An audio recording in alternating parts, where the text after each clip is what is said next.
as uncertainty loomed over the region. What was initially presented as a diplomatic breakthrough quickly turned into a chaotic unraveling of events. U.S. President Donald Trump, now in his second term, declared a total ceasefire between Iran and Israel just hours after Iranian missiles struck a U.S. base in Qatar. A symbolic retaliation, reportedly triggered by covert American airstrikes on Iranian nuclear installations.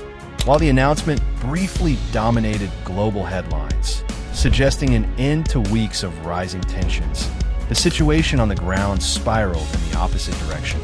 According to the New York Times, intelligence officials from both the U.S. and Israel were reportedly surprised by Trump's hasty declaration, which was made before any tangible evidence of mutual agreement emerged.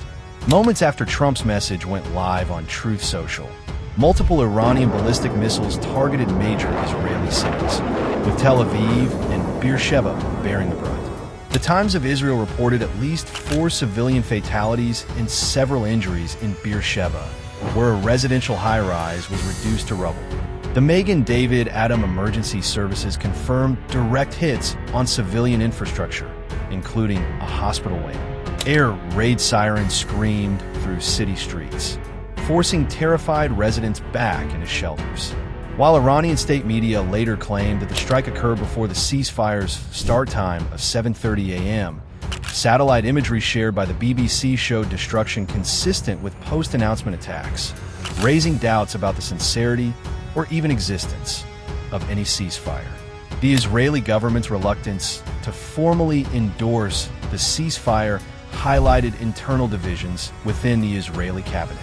Although the IDF lifted the nationwide shelter-in-place orders, it simultaneously issued alerts warning citizens to remain within reach of fortified areas.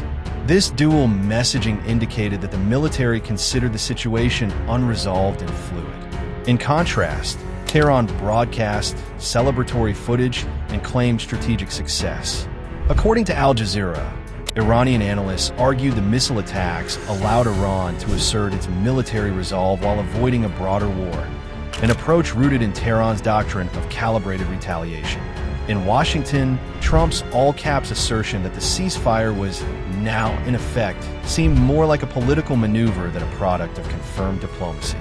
Sources cited by the Washington Post revealed that Trump bypassed key military advisors before making the announcement, eager to showcase foreign policy success ahead of domestic electoral milestones.